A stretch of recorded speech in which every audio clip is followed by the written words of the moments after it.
Hi, David Sullivan here, and this video I'm going to be counting down the top 10 most overlooked and underrated comic movies. I was thinking about doing a top 10 best comic movies video, and I may still do at some point down the line. I was thinking everybody kind of knows what the best comic movies are. They're the kind of comic book films that I talk about all the time, that everybody kind of collectively agrees on that are the best. So I was thinking it's not really any point in me doing that video because I'll just be talking about the films that have been talked about so many times by loads of other people and they've kind of been talked to death, and so I thought there's no point in me doing that kind of video.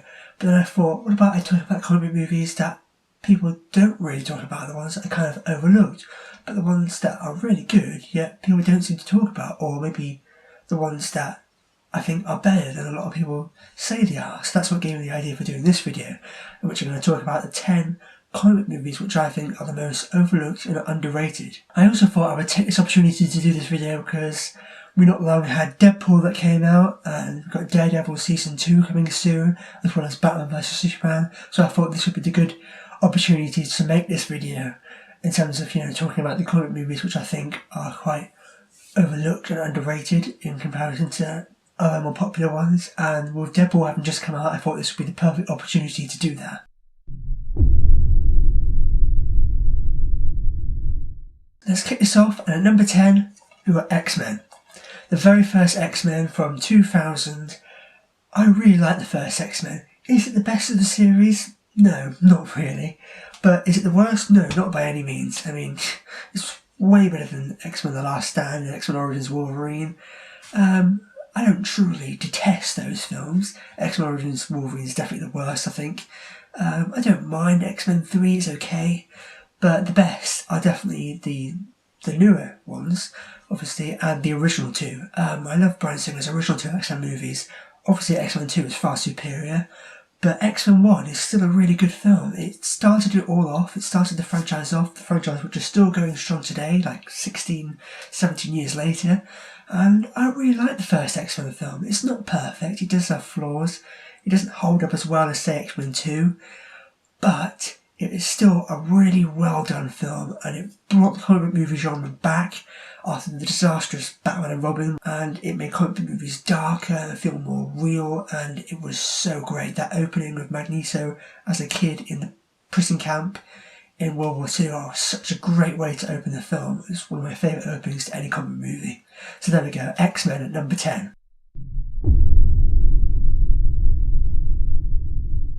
Coming in at number 9, the next film on the list, it's Man of Steel. Now, Man of Steel, a very controversial and divisive film among many fans and critics, and yes, out of probably all the comic book movies of recent years, Man of Steel is probably the most has split the opinion the most amongst people. I mean, a lot of people seem to really love it, and a lot of people seem to really hate it. It's got like 50-something% Rotten Tomatoes. It's really kind of even, like, I love it, hate it kind of film, and I personally love it. I don't think it's the most amazing comic movie ever. It's not the perfect Superman film either, but I do think it's so much better than a lot of people give it credit for. Yes, it does have flaws. Yes, it's not perfect, not by any means. I do have problems with it and some little issues here and there, but overall I really like Man of Steel, and I loved it when it came out. I saw it like 3 times in the cinema. I loved it so much. I probably don't love it as much now as I did when it first came out, but I still do really like the film, and it was a Superman movie I'd always wanted, one where they could really show what Superman could really do on the big screen with the visuals and the effects, and I thought it was such a cool film. Yes, it's probably not the best in terms of like the story and the script. There's probably some issues there, but in terms of how it looks visually, and the fact that they brought Krypton to life in that opening 20 minutes, it was spectacular.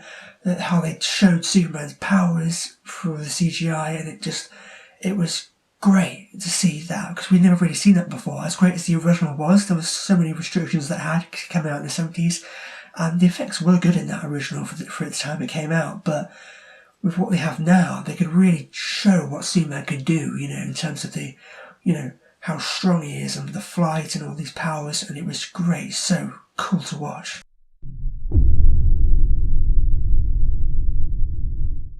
Coming in at number 8, it's another Zack Snyder film, and it's Watchmen.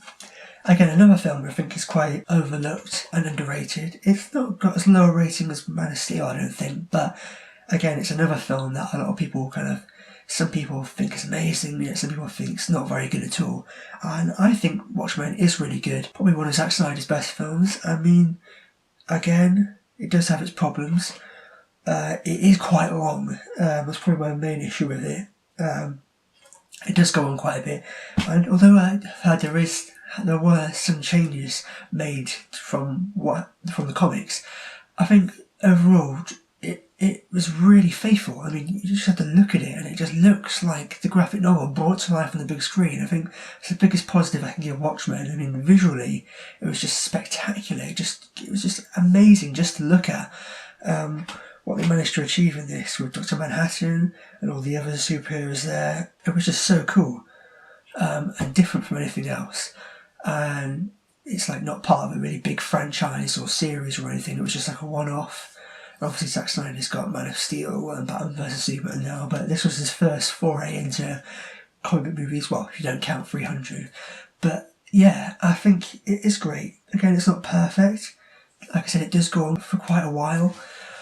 But visually, it is just spectacular. It's just so great to look at. Just a feast for the eyes.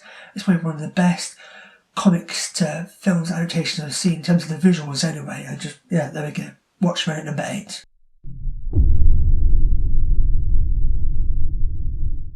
Coming in at number 7, another comic movie that's quite different, and it's Hellboy. I absolutely love the two Hellboy films, both the first one and the second one. I'm a little bit annoyed that there's not going to be a third one. I mean, there might be, but they haven't.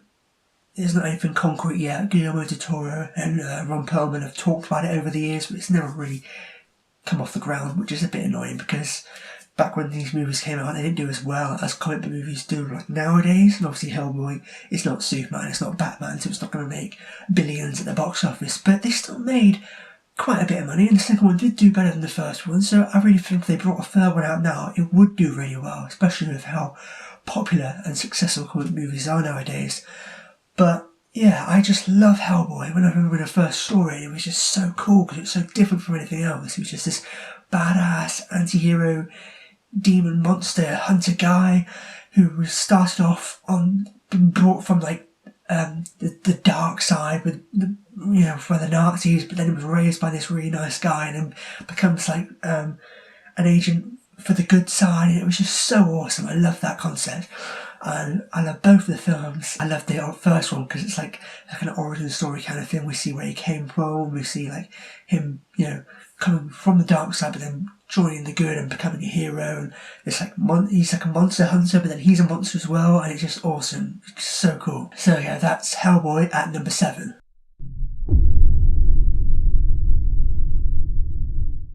Coming in at number 6. I can't resist, it's Hellboy 2. I had to put both these films on my list. I love them both equally.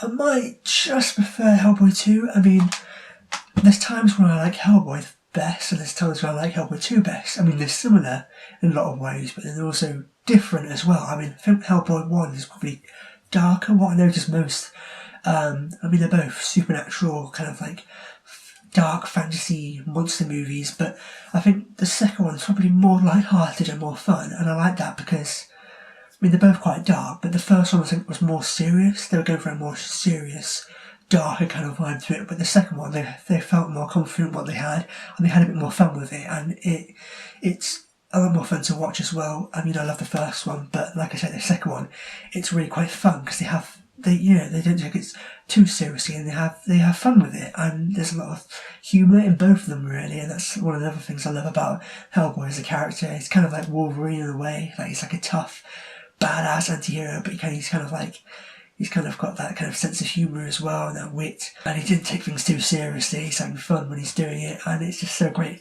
to watch. Ron Perlman is just great in that role, and like I said, I just love these two movies, and I just really hope they get around to doing a third one.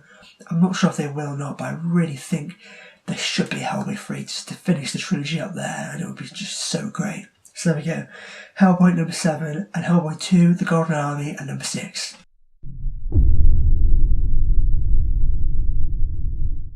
Coming Coming in at number 5, this isn't technically a superhero movie, but it is a comic book movie in a sense, and that is Edge of Tomorrow. Yes, it kind of says Live, Die, Repeat, but contrary to what most people think, it's not called that, it's called Edge of Tomorrow. For some reason, the marketing company seemed to just think it was called Live, Die, Repeat for some reason. But anyway, Edge of Tomorrow, yes, one of the best surprises of 2014. It was such a great sci-fi action film that took a lot of people by surprise. I kind of knew it would be good. A lot of people said, oh, the trailers made it look rubbish, but I really liked the trailers, so when the film turned out to be good, it wasn't that much of a surprise to me. But yeah, again, Tom Cruise, sci-fi, how can you go wrong? Like I said, it's not really a superhero movie, but it is based off of a Japanese kind of manga kind of novel, so I can kind of count it. All You Need Is Kill, I think that would have been a much cooler title, but Edge of Tomorrow I still like. Yeah, it's just a really cool film, but when it came out, I think it flew under the radar, but not a lot of people knew about it, not a lot of people went to see it. I don't think it did that amazingly well at the box office. I mean, I think a lot more people know about it now, but then that being said, I was in class the other week with my friend and we were talking about something and then it reminded me of a scene in Edge of Tomorrow, so I brought it up and he was just like, what? And I was like, well, you haven't heard of Edge of Tomorrow? He'd never heard of it before. He said he was going to go and check it out though because it sounded cool, and it is. It's a really cool time travel kind of sci-fi action movie. It's like set in the near future with them fighting this war against the aliens, and then Tom Cruise gets stuck in this time loop. And it's kind of like a Groundhog Day thing there, but he's living the same day of getting killed again and again, and then it's just so great when it gets better and better. And so then like by the, after he's done it hundreds of times, he's suddenly just this amazing expert badass, and it's just so awesome to watch. Emily Blunt there as well, she's really awesome. Again, another like big action movie because she was great in Looper, and then in this you got even a bigger action badass role.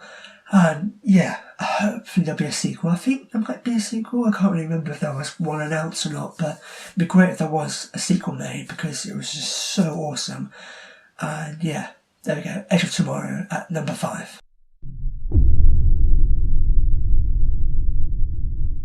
Coming in at number 4, it's Unbreakable.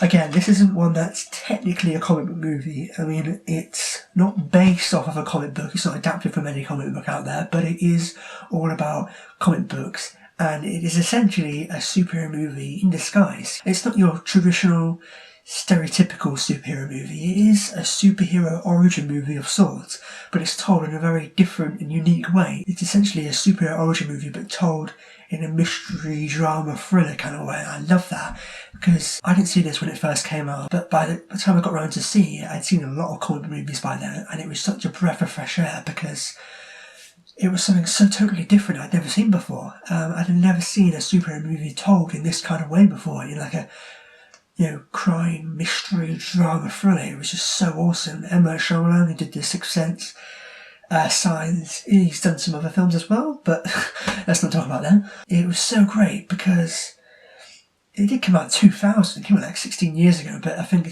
this would be a kind of film that would do really well if it came out now, because obviously it was so oversaturated with loads of comic book movies.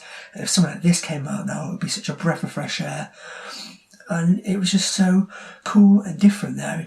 We had Bruce Willis, Samuel L. Jackson, and it was like, I think apparently it's one of Quentin Tarantino's favourite films, I think. It's like kind of like, he said, it's like if Superman was on Earth and didn't know he was Superman. And it's a really cool way of looking at it, because if you think about it, if there was no one there to tell you who you were, you wouldn't know you had powers unless one day you just suddenly, something happened to you and you were like, whoa. How he survives that horrific train accident and without a scar on him, comes out without a scratch, and he just starts to think, what the hell? And then as it goes on, he progressively kind of realises who he is and what these powers he has, and then it's great. It's told in a really cool, different and unique way. And yeah, there we go. Unbreakable at number 4.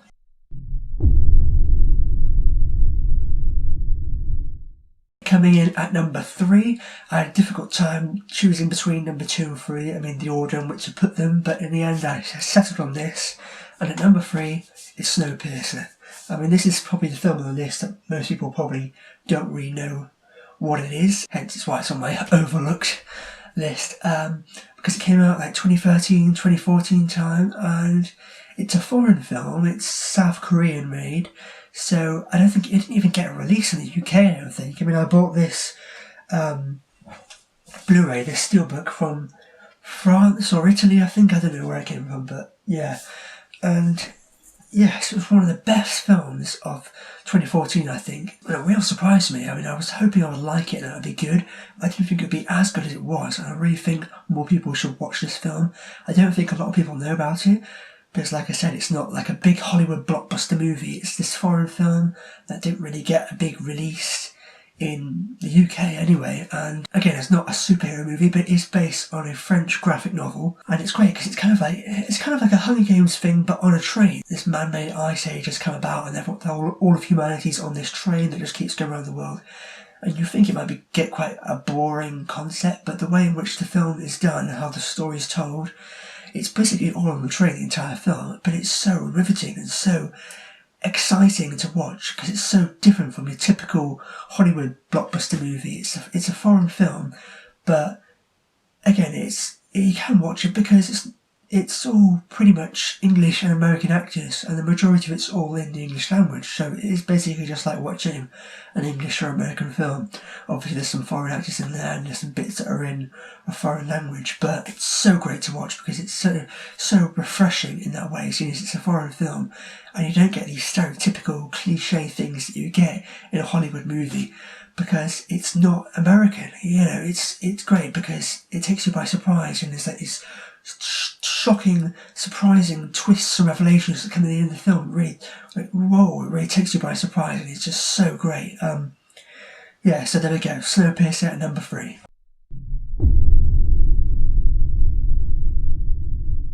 Coming in at number 2 is one of my favourite comic movies of recent years, and that is Dredd.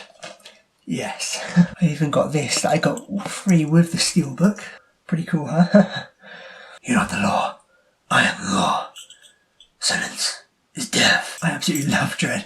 I probably love it more than most people. I mean, there are a lot of people that really do love it. It's kind of gained this kind of cult following. Because at the time it kind of flew under the radar. I don't think it did that well. Not a lot of people went to see it, I don't think. And I think a lot of people, like the diehard fans, really want there to be a sequel, including me. I really want there to be a sequel. Even if it was just something like a Dredd Netflix show, I think would work really well. But yeah, I really hope they do get around to doing a sequel. I don't know if they will or not. But anyway, the first film, Dredd, I just absolutely love it. It's just so great. It's one of those films that is just so, you know, it's not trying to be anything bigger than it is. It's not like part of some massive big franchise or series. It's not tied down or restricted by anything else. It's just badass and awesome, pure and simple. It just really goes for it. And those are my favourite kind of action movies, like Dredd, like John Wick, like Mad Max, the ones that just really go for it and just no holding back. And it's just so awesome. Just the character of Dredd. Carl Urban in the role was great. How he never takes the helmet off. He's always in character and he did such a great job. Olivia Thirlby, I think it is as well. She was great as his partner, Judge Anderson. Like the relationship they have in the film. I've done a full-length written review of Dredd. If you want to know my full thoughts and opinions, I'll link that down below. But yeah, I just absolutely love Dredd. I think it is quite overlooked and underrated, and I think a lot of people should check it out because it is just so awesome. I absolutely love Dredd. It's one of my favourite comic movies of recent years. It's not Marvel, it's not DC, it's 2000 AD, I think, and it's a British comic, and it's written by Alex Garland, who went on to direct Ex Machina last year, which I absolutely loved. And yeah, there's nothing but good things I can say about Dredd. I just absolutely love it.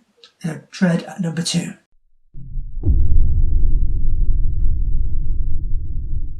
So finally, at number 1, it's V for Vendetta. Now, V for Vendetta, this is another one which is very underrated, I think. It's got 60, 70 something percent on Rotten Tomatoes, which isn't that low, but I do think it's a lot better than majority of people say it is. I mean, I don't think anybody hates on the film, but it's one of those films that's quite overlooked, I think. I mean, everyone raves about Marvel and DC, and it is technically DC. It's Vertigo, and I think that is part of DC. But I really do think V for Vendetta is way better than lots of people make out it is. I think it is just so great. Again, it's another one of those films like Dredd, which is just a standalone film on its own. It's not part of any bigger franchise. and it was so great. I loved it. Again, another comic. I'm not sure if it's a British comic or not, but it is set in England with the whole Guy Fawkes thing and V with the mask, and it's just become kind of like a cult film. There's lots of like protesters now that wear the V mask and have, you know, marches and demonstrations in honor of what happens in V for Vendetta. It's just so great that a comic movie can inspire people and have that kind of effect. And yeah, I absolutely love the film. Hugo Weaving is great as V. Got Natalie Portman in there, who's really good as well. I remember when I first watched it, it was one of those first comic movies that made me go like, wow, because it felt so realistic. It didn't feel all campy and over the top and fantastical. I mean, sometimes you want something like that, just something that was really fun, happy and joyous. But with Vendetta, it was really dark and gritty and realistic, and it felt quite scary in a way, like, oh my god, what if this did happen one day? But it was just so well done. This is the kind of film that I don't think needs a sequel or anything. It starts and finishes in such a nice, complete, full circle kind of way. And I think it's a lot better than people give it credit for. I really think V for Vendetta should be rated more highly. And yeah, I do. It was difficult deciding on what film to put at number one, but in the end I settled on V for Vendetta because it's a film which I think is a lot better than its rating. So there we go. At number one, it's V for Vendetta. So there we go. That was my top 10 most overlooked and underrated comic book movies. Also, another thing to say, hopefully very soon I'll be doing a analysed review for Man of Steel. Speaking of Man of Steel. And yeah, I'm going to be just breaking the film down and really talking about it in depth and detail. And I thought, since it's such a divisive, controversial film, and it's been out for a few years now, I thought I may as well just do an in-depth, spoilerific, analytical breakdown review of the film, so I can really talk about every single little thing that I want to talk about. And maybe not every single scene, but the things I think are worth talking about. And giving my opinion on what I think about certain, things that happen in the film. I've, watched the film again. I've taken loads of notes. I've literally just taken notes from nearly every single scene. So I'm ready to start shooting that soon, hopefully. I want to get it up before Batman vs Superman comes out at the end of March. I may do a Daredevil Season 2 review first, but I might try and get the Man of Steel review out before then, so we'll just see how it goes. Also, sorry I haven't had that many videos up lately. I've been quite ill the past week or so, and also I've been doing lots of work for university as well.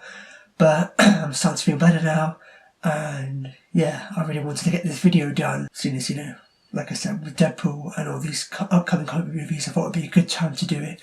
So yeah, my next video will probably either be a Daredevil Season 2 review, or my analyse Man of Steel review, so look out for that. But for the time being, if you like this video, make sure to click subscribe to see more. But for now, I've been David O'Sullivan. I'll see you next time.